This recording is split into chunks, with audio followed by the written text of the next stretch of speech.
एक गांव में एक ही दिन में 4 शादियां होती है, जिसकी वजह से पूरे गांव में खुशियों का माहौल छा जाता है। हर व्यक्ति अपने अपने कामों में मशगूल होता है ताकि आने वाले बारातियों की स्वागत में कोई कमी न रह जाए। रात्रि के 8 बजे तक कुछ बारात आ भी जाती है और कुछ बारातियों का इंतज़ार होता है। तभी गांव वालों को सूचना मिलता है कि उसी गांव का रहने वाला एक व्यक्ति की हत्या कर दी गई है। हत्या इतने बेदर्दी तरीके से की गई थी जिसे सुनने के बाद गांव का कोई भी व्यक्ति अपने घरों से बाहर ही नहीं निकलता है। गांव जो पूरे खुशियों के माहौल में सराबोर था, अचानक मातम में तब्दील हो जाती है। लेकिन पुलिस जब इस केस की छानबीन करना शुरू करती है तो एक ऐसा सच्चाई सामने निकल कर आता है जिसे सुनने के बाद कुछ लोगों के चेहरे पर उदासी छा जाती है तो मैक्सिमम लोगों के चेहरे पे मुस्कान की एक लहर दौड़ जाती है। वाकई में दोस्तों, आज की जो कहानी है ये आपको भी कहीं ना कहीं सोचने और समझने पे मजबूर कर देने वाली है। नमस्कार, आदाब, मैं हसमुद्दीन और आप देख रहे हैं सफ़र क्राइम तक। आज की जो सच्ची घटना मैं आपको सुनाने वाला हूँ, दरअसल ये घटना है राजस्थान प्रदेश की। राजस्थान का एक ज़िला पड़ता है राजगढ़ और इसी राजगढ़ का एक थाना पड़ता है माचलपुर। माचलपुर थाने के अंतर्गत एक गांव आता है धनौदा और इसी धनौदा गांव का रहने वाला बहादुर सिंह, पत्नी का नाम श्याम कुंवर। बहादुर सिंह के टोटल 2 बच्चे हैं, जिसमें एक बेटा और एक बेटी। बेटे का नाम लाखन सिंह, जिसकी उम्र है 28 साल। बेटी का नाम अंकिता। लाखन सिंह जो कि शादीशुदा है, पत्नी का नाम नीतू, जिसकी उम्र है 25 साल। बहादुर सिंह जो कि बेहद ही गरीब परिवार से है, अपने ही गांव के कुछ लोगों के खेतों में किसानी का काम करता है और बड़ी मुश्किल से अपने परिवार के साथ गुजारा करता है। बात कर रहा हूं मैं 25 अप्रैल 2023 के रात्रि के 8 बजे के आसपास। धनौदा गांव में 4 शादियां होती है, जिसकी वजह से पूरे गांव के लोग शादियों में मशगूल होते हैं। लेकिन लाखन सिंह अपने गांव से लगभग 3 किलोमीटर दूर खेतों में ट्रॉली से गेहूं उतार रहा था।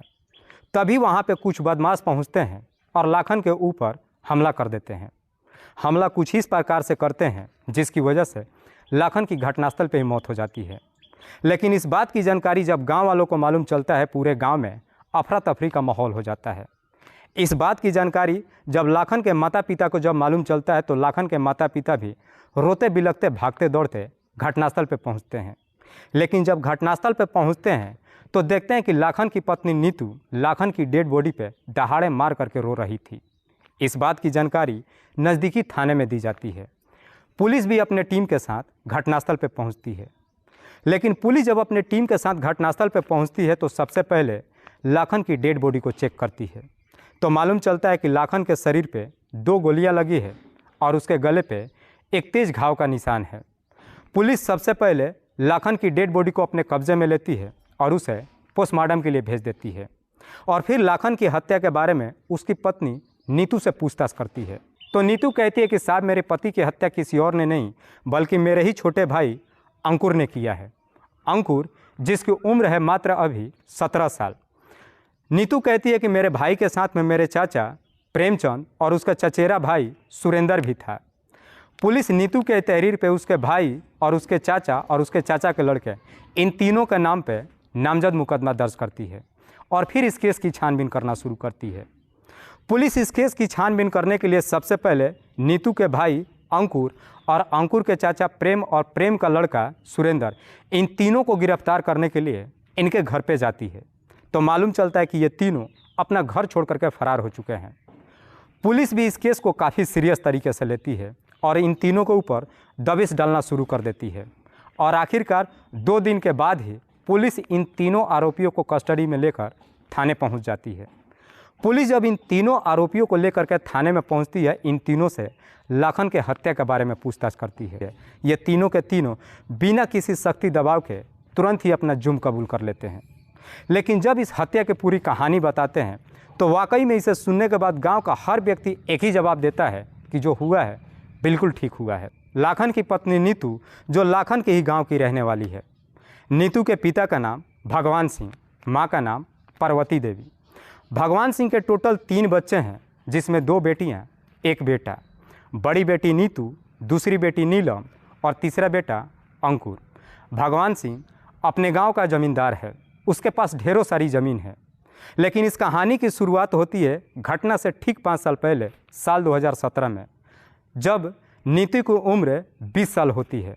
उस वक्त नीतू अपने ही गांव के हाई स्कूल में पढ़ाई करती है।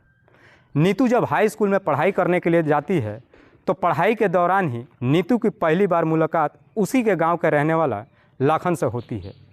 नीतू जब पहली बार लाखन को देखती है तो पहली नज़र में लाखन को अपना दिल दे बैठती है। उसके बाद से लाखन और नीतू के बीच में पहले दोस्ती होती है और फिर दोनों के बीच में प्रेम प्रसंग शुरू हो जाता है। लाखन और नीतू के बीच में जब प्रेम प्रसंग शुरू होता है, दोनों एक दूसरे से मुलाकात भी करना शुरू कर देते हैं। लेकिन जैसे जैसे समय गुजरता है, दोनों के प्यार का परवान चढ़ने लगता है। इसीलिए लाखन और नीतू शादी करने का फैसला भी कर लेते हैं। लेकिन ये बातें ज़्यादा दिनों तक नहीं छिपती और आखिरकार एक दिन इस बात की जानकारी नीतू के पिता भगवान सिंह को मालूम चल जाता है। भगवान सिंह को जब मालूम चलता है कि उसकी बच्ची उसी के गांव के रहने वाला लाखन से प्यार ही नहीं करती है बल्कि उससे शादी भी करना चाहती है, इस बात पे भगवान सिंह अपनी बेटी पे काफ़ी नाराज़ होता है और अपनी बेटी को डांटते हुए कहता है कि तुम्हारी यह शादी लाखन से मेरे जीते जी कभी नहीं हो सकती है, क्योंकि लाखन एक बेहद ही गरीब परिवार से है। भगवान सिंह को लगता है कि इससे पहले कि नीतू कोई गलत कदम उठा ले तो अपनी बेटी की जल्द से जल्द शादी कराने के लिए एक लड़के की तलाश करना शुरू कर देता है। और आखिरकार भगवान सिंह की यह तलाश भी बहुत जल्द पूरी हो जाती है और उसे रावतपुरा का रहने वाला राजेंद्र मिल जाता है। और फिर भगवान सिंह जल्दबाजी में ही साल 2017 में ही अपनी बेटी की शादी राजेंद्र से कर देता है। यह शादी नीतू के मर्जी के खिलाफ होती है। इसके बावजूद भी नीतू राजेंद्र से शादी करके अपने ससुराल चली जाती है और अपने पति के साथ ही रहने लगती है। लेकिन जैसे ही 3 साल का समय गुजरता है, कोरोना काल का समय आता है, भगवान सिंह इस दुनिया को छोड़ के चला जाता है। लेकिन नीतू के शादी के जब 5 साल का समय गुजरता है, इन 5 सालों में नीतू के 2 बच्चे भी हो जाते हैं, जिसमें एक बेटा और एक बेटी है। लेकिन नीतू जब शादी करके अपना ससुराल जाती है, 5 साल का समय तो गुजार लेती है, लेकिन इन 5 सालों में नीतू के ससुराल वाले उसके साथ सही से पेश नहीं आते हैं। खास करके नीतू के पति राजेंद्र आए दिन हर रोज़ दारू शराब पी करके आता है, अपनी पत्नी से झगड़े तकरार ही नहीं करता है बल्कि नीतू की बुरी तरीके से पिटाई करता है, जिसकी वजह से नीतू बीच में कई बार अपने मायके भी आती है और अपने पति की शिकायत करती है। कुछ दिन अपने मायके में रहती है, वापस अपने ससुराल चली जाती है। लेकिन जैसे ही 5 साल का समय गुजरता है, एक दिन फिर से नीतू और उसके पति के बीच में झगड़े तकरार शुरू होता है। लेकिन इस बार जब झगड़े तकरार शुरू होता है, नीतू एक फैसला लेती है और अपने दोनों बच्चों को लेकर मायके चली आती है। मायके में जब आती है तो उस वक्त उसके मायके का गार्जियन उसका छोटा भाई अंकुर होता है। अपने भाई से कहती है कि अब मैं वापस अपने ससुराल नहीं जाऊंगी, क्योंकि मैं अपने पति से अब थक चुकी हूं। जब इस तरह की बातें अपने भाई से कहती है तो अंकुर भी इस बात को लेकर के अपने चाचा प्रेम सिंह के पास जाता है और अपनी बहन के बारे में बताता है। प्रेम सिंह भी अपनी भतीजी को समझाते हुए कहता है कि मैं तुम्हारे ससुराल वालों से बातचीत करूंगा। लेकिन नीतू कहती है कि मैं अपने बच्चों को यहीं पर रखूँगी और यहीं पे पालूंगी, और इनका पालन पोषण करने के लिए अगर किसी के खेतों में मजदूरी भी करना पड़े, मैं मजदूरी कर लूँगी। नीतू अपने ससुराल नहीं जाती है। नीतू जब अपने मायके में रहने लगती है, फिर से लाखन से मुलाकात करती है। लाखन से जब मुलाकात करती है, फिर से पहले जैसे ही दोनों बातचीत करने लगते हैं। नीतू अपनी तमाम तकलीफ़ें लाखन से शेयर करती है। नीतू जब अपनी तकलीफ़ें लाखन से शेयर करती है तो नीतू को भी लगता है कि उसके गांव में मात्र एक लाखन ही है जो उसके तकलीफ़ों को समझ सकता है। जब दोनों बार बार मुलाकात करने लगते हैं, नीतू अपनी तमाम तकलीफ़ें लाखन के साथ शेयर करने लगती है।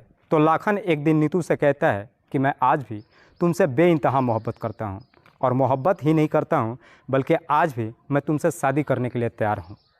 लाखन जैसी इस तरह की बातें नीतू से कहता है, नीतू भी लाखन से शादी करने के लिए तैयार हो जाती है। लेकिन इस बात की जानकारी ना तो लाखन के घर वालों को मालूम चलता है और ना ही नीतू अपने घर परिवार वालों से बताती है। और फिर साल 2022 के जुलाई महीने में अचानक एक दिन नीतू और लाखन घर छोड़ करके फरार हो जाते हैं। दोनों जब घर छोड़ करके फरार होते हैं, इस बात की जानकारी पूरे गांव वालों को मालूम चल जाता है।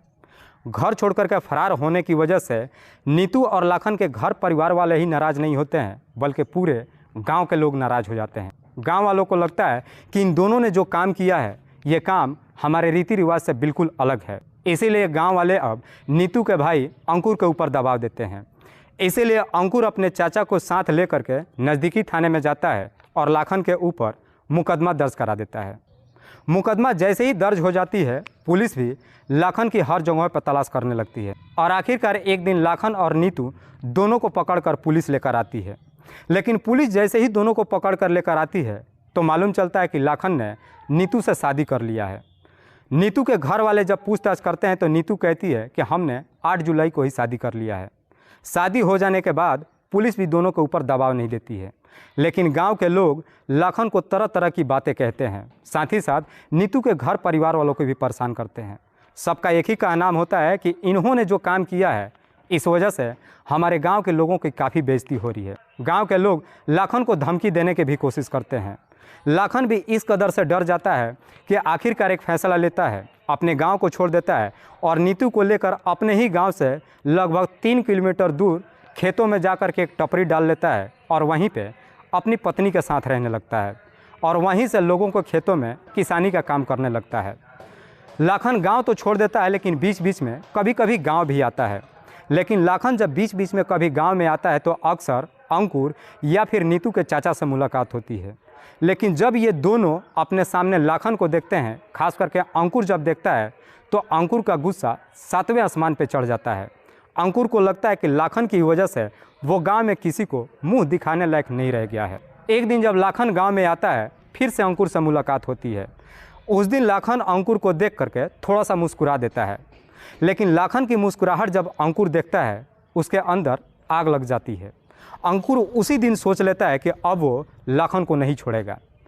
अंकुर उसी दिन ही लाखन को इस दुनिया से हटाने के लिए एक षड्यंत्र बना देता है और इसी षड्यंत्र के तहत जाकर अपने चाचा प्रेम सिंह से मुलाकात करता है। साथ ही साथ इस पूरे षड्यंत्र के बारे में अपने चचेरे भाई सुरेंद्र से भी बताता है।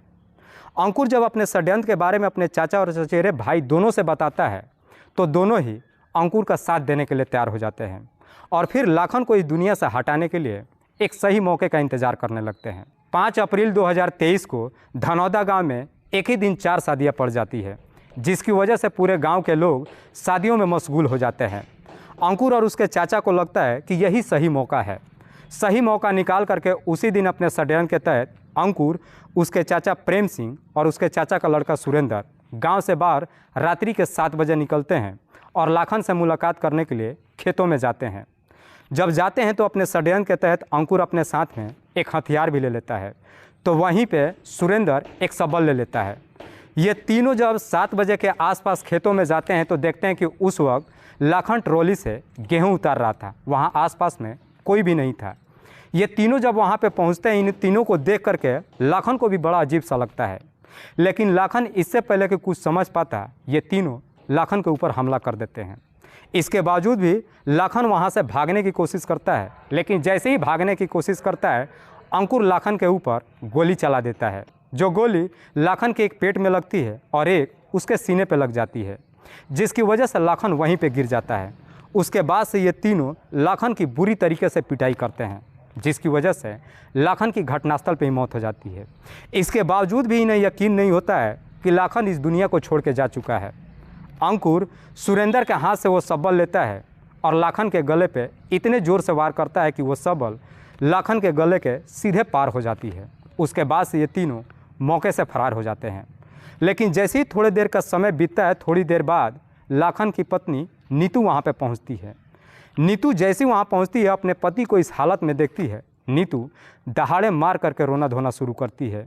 तभी इस बात की जानकारी गांव वालों को भी मालूम चल जाता है। वाकई में जब ये तीनों अपनी कहानी बताते हैं, खास करके इसकी असलियत गांव के लोगों को जब मालूम चलता है, तो गांव का हर व्यक्ति सिर्फ एक ही जवाब देता है कि लाखन के साथ में जो हुआ है वो बिल्कुल ठीक हुआ है, क्योंकि उसने जो काम किया था वह हमारे रीति रिवाज के बिल्कुल परे किया था, जिसकी वजह से हमारे गांव की भी काफ़ी बदनामी हो रही थी। फिलहाल पुलिस ने इन तीनों आरोपियों को अपने कस्टडी में लेकर इन तीनों पर गंभीर धारा में मुकदमा दर्ज करके जेल भेज दिया है। दोस्तों, इस पूरी घटना के बारे में आप क्या सोचते हैं? आप अपनी राय हमें कमेंट बॉक्स में ज़रूर दीजिएगा। तब तक के लिए जय हिंद, जय भारत।